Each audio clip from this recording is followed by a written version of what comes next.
Niña, si vives aún, ¿dónde estás? Para decirte que hoy he vuelto arrepentido a buscar tu amor.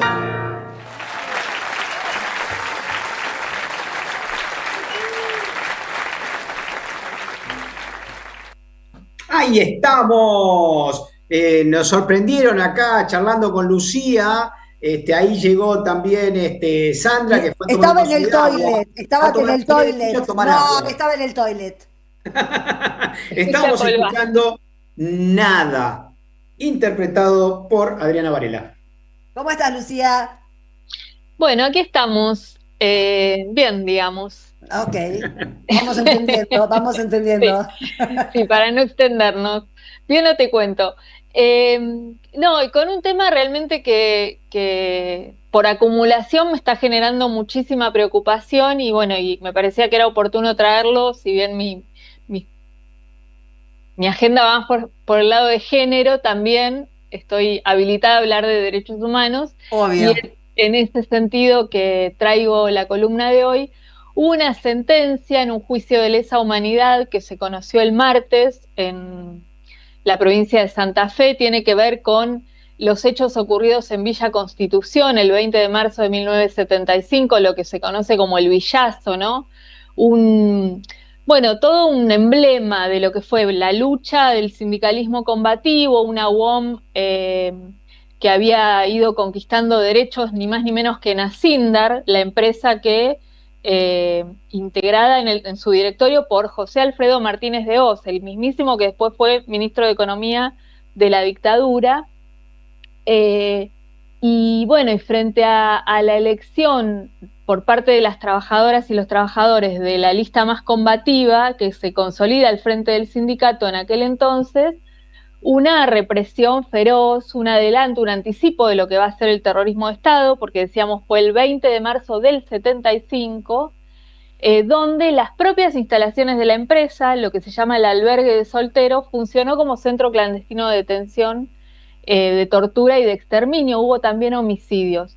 50 años esperaron los sobrevivientes, los familiares, la comunidad de Villa Constitución para tener justicia por estos hechos, y el martes, por primera vez en un juicio de lesa humanidad, se absolvió a todos los imputados, los 17 que llegaron a esta instancia, porque bueno, sabemos que muchos van falleciendo en el camino, todos absueltos, incluidos dos civiles, parte del staff de Asindar de aquel momento, Roberto Pellegrini y Ricardo Torralbo, que, bueno, como los testimonios y las pruebas indican, se había comprobado que fueron partícipes, no solo de ceder las instalaciones, sino de armar los listados de cuáles eran los obreros militantes, agitadores que había que exterminar según los criterios de la empresa.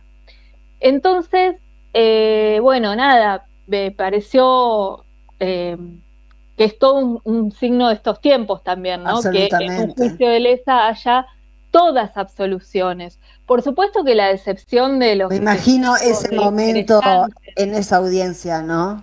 desgarrador. Desgarrador. Está la instancia de apelación que seguramente se va a llevar adelante en breve. El tribunal falló así, pero en realidad dos de los jueces fallaron por mayoría.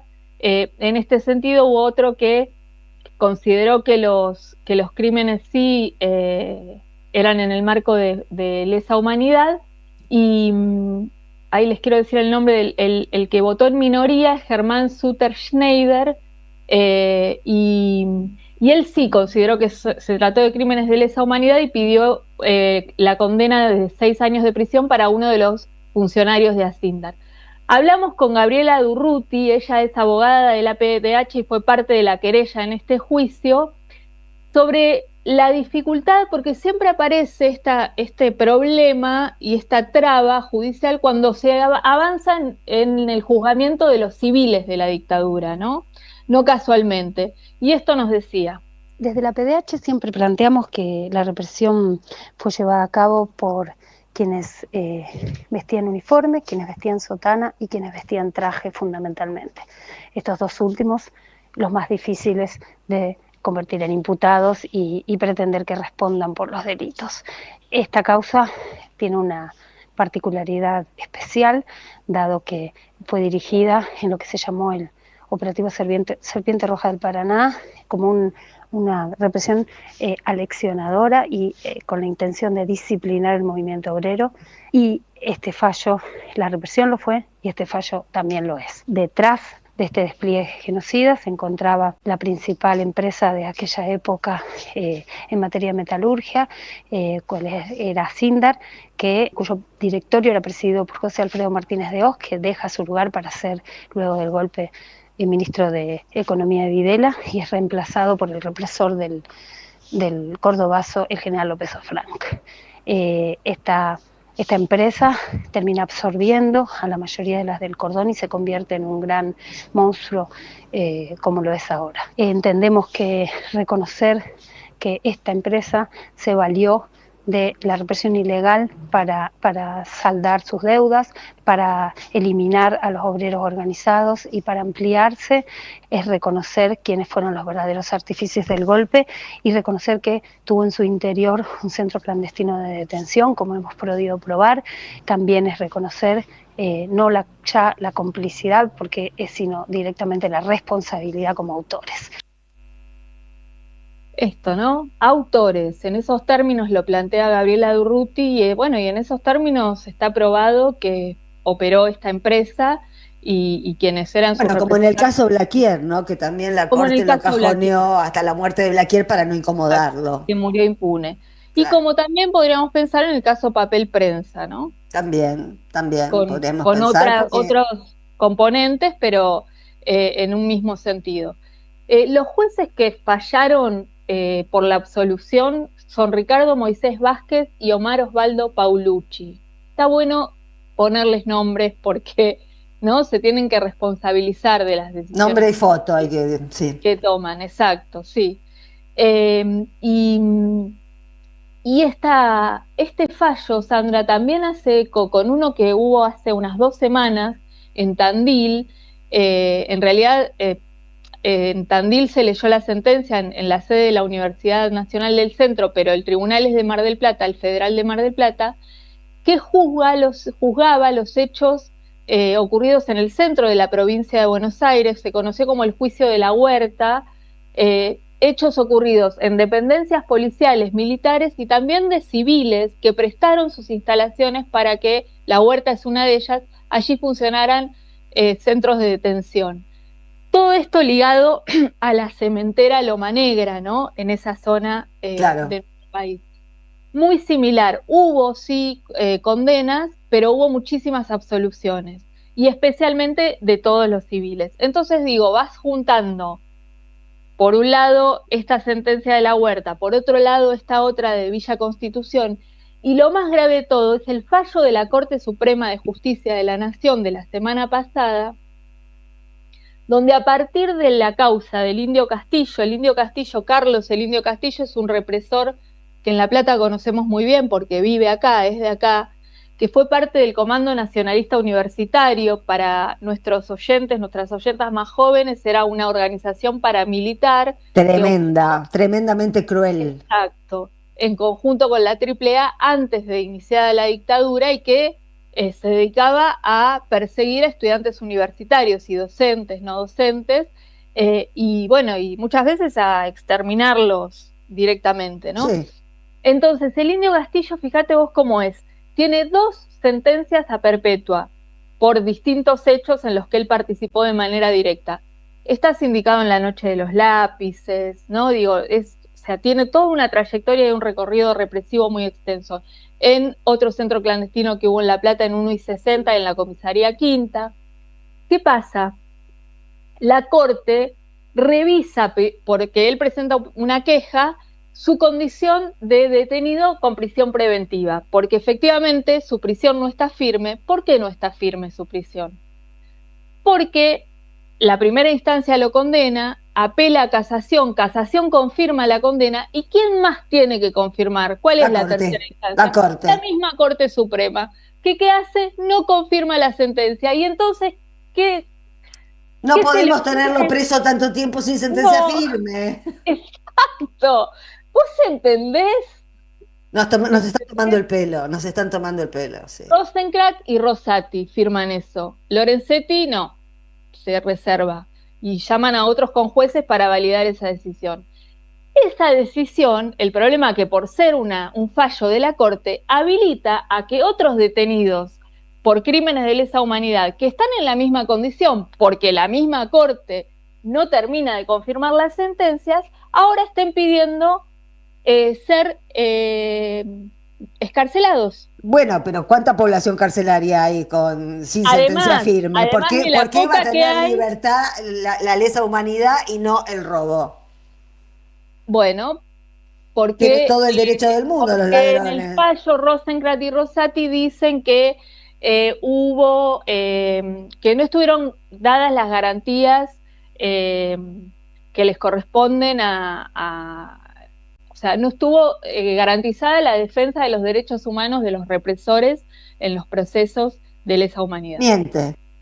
Por supuesto, lo más firme, lo más sólido que tienen el juzgamiento de los crímenes de lesa humanidad en nuestro país es que se hicieron con tribunales ordinarios, con las leyes penales vigentes y sin ninguna excepción de ningún tipo ni de ningún orden, respetando todo lo que corresponde respetar a cualquier persona que es imputada de un delito.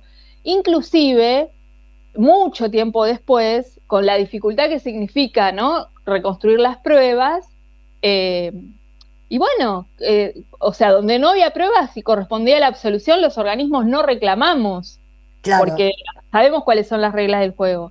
Pero bueno, muchachos, si el rol de dar, confirmar las sentencias es de ustedes, es de un cinismo y de una perversión que ellos mismos planteen que hay que revisar las preventivas.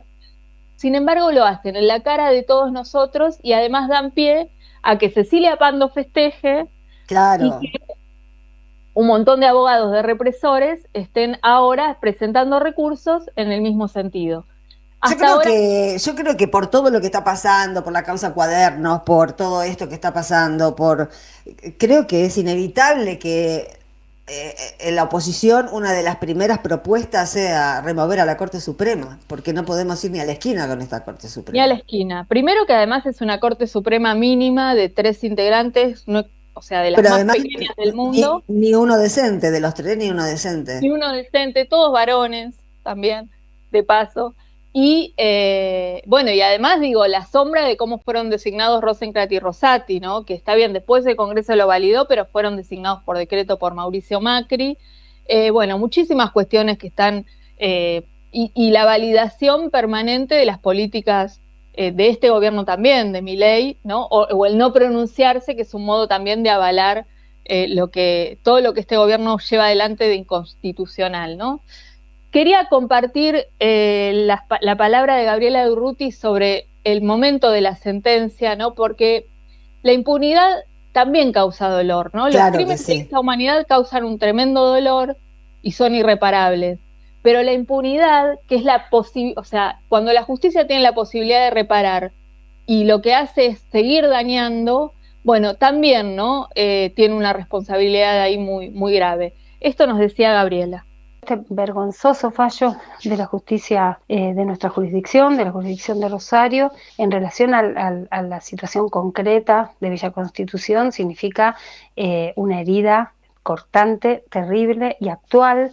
El martes la tristeza era desoladora entre los sobrevivientes, los familiares, todos aquellos que sufrieron en carne propia lo que fue la militarización y represión en una ciudad que se consideraba el epicentro del movimiento obrero organizado en el 75, en un verdadero ensayo de lo que luego fue una política pública, cual fue el despliegue genocida durante la última dictadura militar. Y el martes por la noche sus verdugos celebrando en los bares y subiendo fotos a las redes.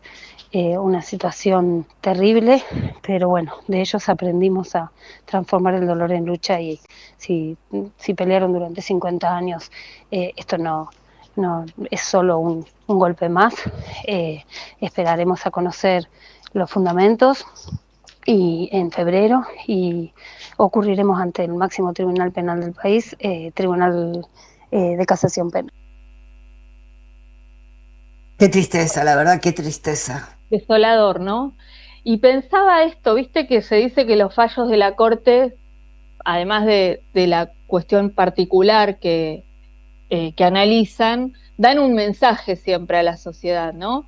Sí. Yo creo que el mensaje que la Corte está dando en el contexto en que se empieza a discutir la reforma laboral es un mensaje de disciplinamiento, ¿no? De que si en el 75 se pudo hacer eso y eso va a quedar impune, bueno, también se va a poder reprimir y amedrentar y perseguir en este contexto para que la ley de reforma laboral se apruebe. Eso es lo que la Corte pretende instalar y decir. Por supuesto que nos vamos a resistir, como resistieron los trabajadores del Villazo, como resistió Victorio Paulón, que fue uno de los protagonistas de la pelea. También es un síntoma que sea en Villa Constitución, también es un disciplinamiento a una ciudad con historia combativa, ¿no? Totalmente. Pero bueno, también es la oportunidad para nosotros de volver a pensar y a mirar esa historia de lucha de la que tanto tenemos para aprender en este presente que se nos plantea, ¿no?